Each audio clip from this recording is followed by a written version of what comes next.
I'm assigned to overtime that day. And so I was super excited. I was a brand new officer to the K-9 team. I'd only been on for about 4 months. I had talked to my shift partner, and we had decided that we were gonna work some commercial motor vehicle traffic that day at the port in Gallup. I started traveling out westbound on I-40, and I made it to the State Road 6 exit. And so I have time to pull over a couple of cars. As I was watching traffic, I seen this camper trailer coming towards me, and it was one of these huge fifth wheels that like you could just live in. What caught my eye is I seen a mirror kind of pop out behind it.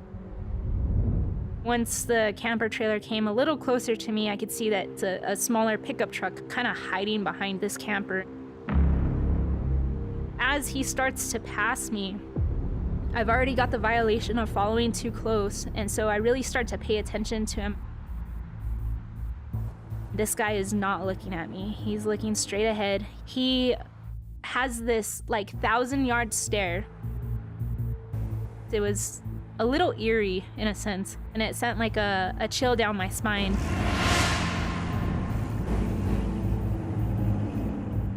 I'm driving a little ways behind him before I even turn my lights on. The plate comes back to a Robert Benjamin Nelson. No criminal history pops up, so I'm like, okay, this guy's clean. The normal motoring public at this point would start to look at you and look for you and see what's going on. But his head and eyes are straight forward. There's no movement in the truck whatsoever.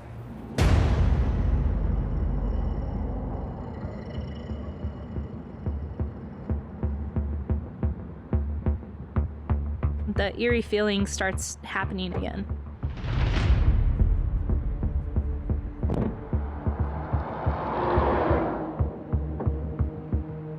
At this point, I'm like, okay, let's just have a conversation with this guy and see kind of what's going on.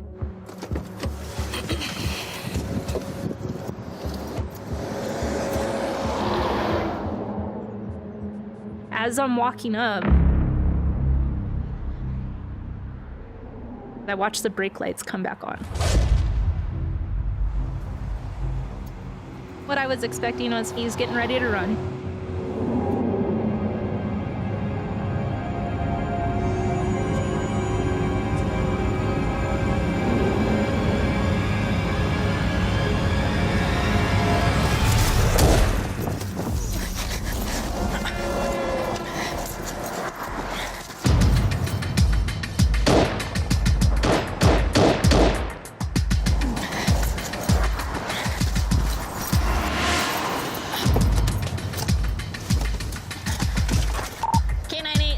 Shots fired. White Arizona pickup truck headed eastbound. Shots fired. Shots fired.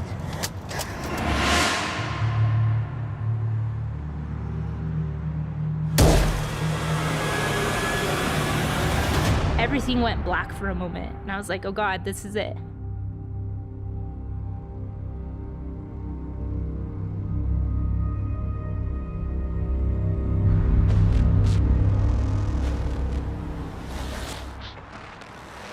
This guy just shot me.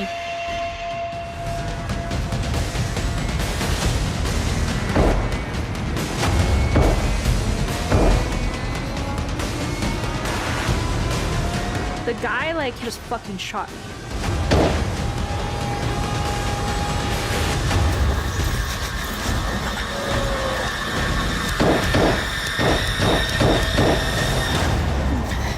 Hearing the glass shatter the way that it did, I had heard that sound before in training, like shooting through cars. I was definitely shot. I just didn't know how bad I was. Immediately, it felt like time was just standing still. And so I told myself, you're not gonna let him have this moment. You need to get home to your family.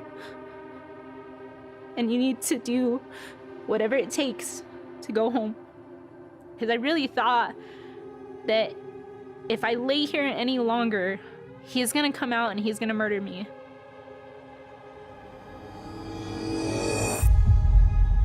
At that point, my training just kind of kicked in and the fight was on.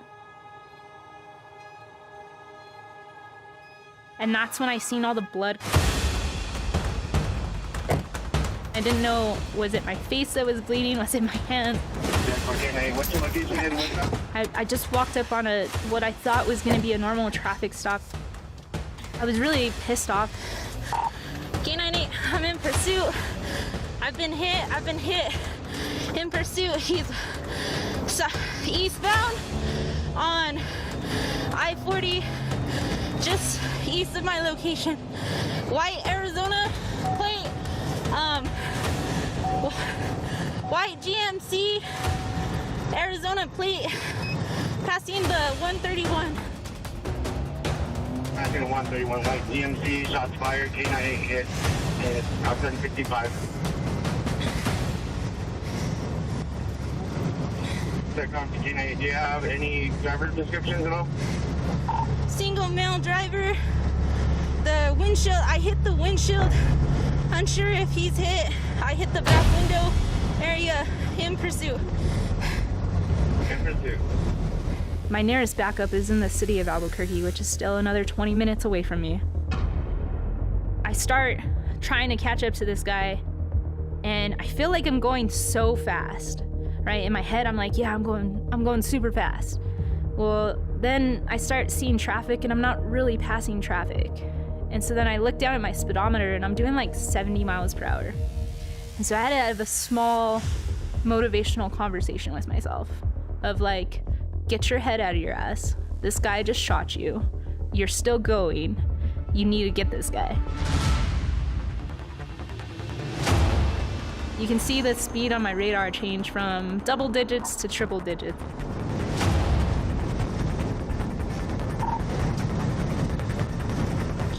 I believe I'm caught up with the vehicle. I'm passing the 133 now. He's ahead of me. The hole in the back of his window looked like a basketball. It was just huge, and I was like, okay, this is him. This is the guy.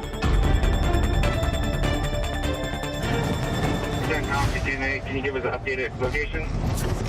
K98, we're traveling the speed limit. He was just traveling at normal traffic speeds, like if nothing had happened. Who shoots at somebody and then just drives normal speed? My lights are turned on, my rear's on, my camera is on. He's behind a semi. We're passing the 125 eastbound, doing 70 miles per hour. I'm gonna keep my distance until I get more units in the area. Yep, we're behind a semi. Double check, send all additional units available. Check up to all units in the D5 area. If we would be around the I-40 eastbound milepost 131 at this time. We got shots fired, K98 was hit, pursuing a white GMC vehicle. I was one of the supervisors on that shift. When I heard shots fired, I knew it was Sharon immediately. I've worked with her for a long time. I know her well. Everybody and anybody that was on my team, I needed them there. But then, the driver makes a surprising move. Talk about gut check. His hazards come on. And my gut just falls completely down. And I had to take a deep breath and be like, oh my God, he knows I'm here.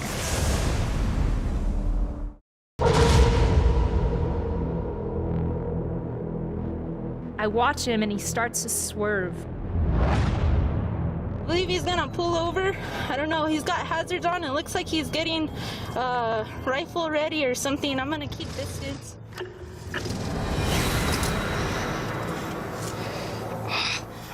I'm not ready for this. I was shot. I was continuously bleeding. I'm looking at my hands at this point. They're hurting. It's hard to keep them closed on the steering wheel. I look back at my rifle and it's in a gun lock, and I'm like, he's got the upper edge on me. I've got to do something. Fucker. When I seen the rifle, I watched the sling come away, I knew it was an AK-47.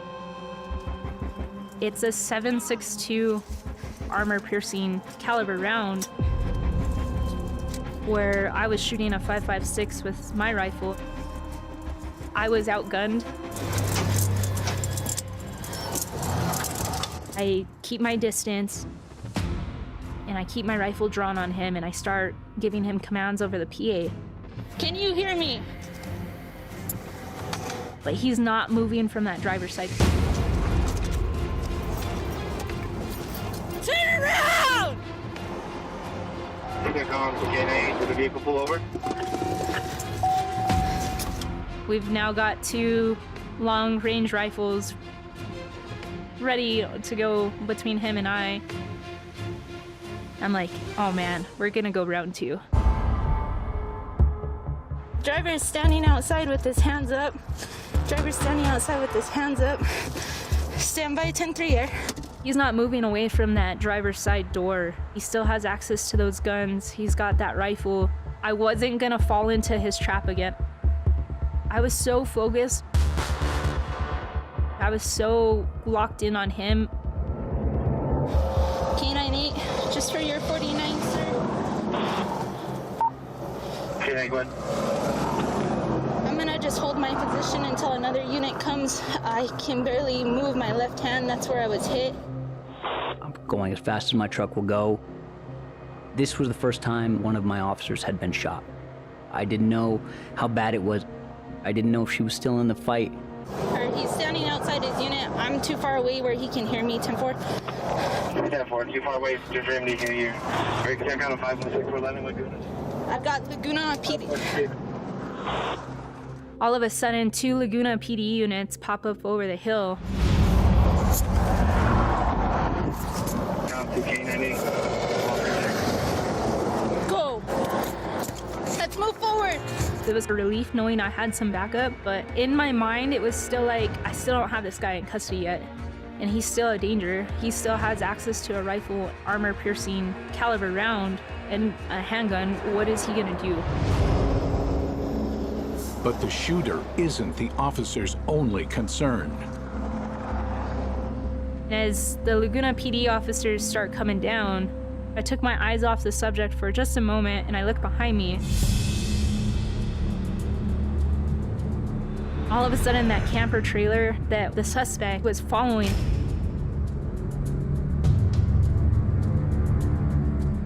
is now coming up on my 6.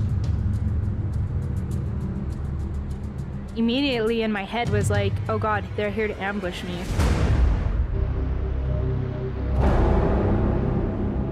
Now I like kind of barricade myself in the door seam of my unit. This was the camper that was following him. What are they up to? Are they gonna fight now too? Like, I don't know who's in this trailer or what they've got. I'll keep my eye on him. I got him. Both Laguna officers were set on the shooter. So now I like start focusing on this camper trailer. A male exits the driver's side door. I don't know. He was next to that guy that shot me. And so I start walking up to the truck and camper that's behind us. Get down on the ground!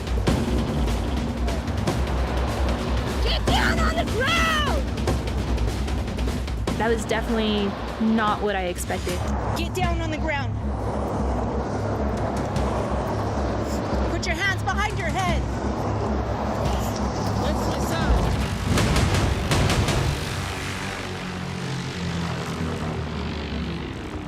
What is going on? Yeah, he fucking shot me. You did? Yeah, no, I'm bleeding for no fucking reason. Put your hands behind your back.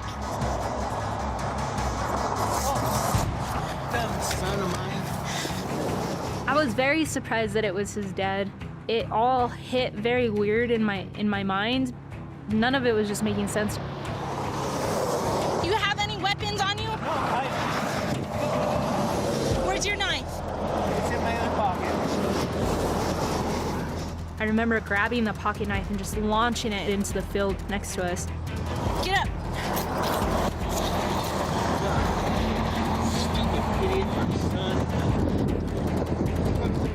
Sit right there. Sit right there. I'm so sorry. Don't move. I'm not gonna move. So I finished dealing with the dad and I start to move back up to my unit. Both Laguna officers were set on the shooter behind my passenger door, and we started moving up slowly. Put your hands up. Put your hands up.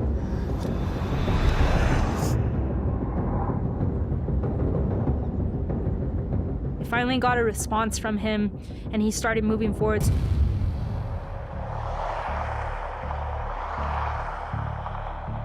Stop right there.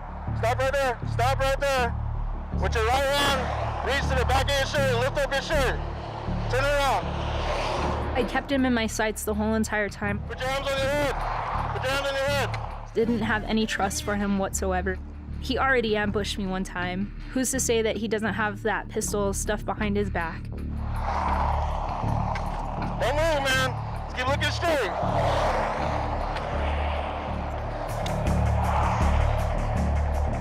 Keep your arms up. Keep your arms up. I didn't set my rifle in my unit until he was in cuffs. That was the only time I finally was like, okay, we're done. Anybody else in the truck? Just my pet cat.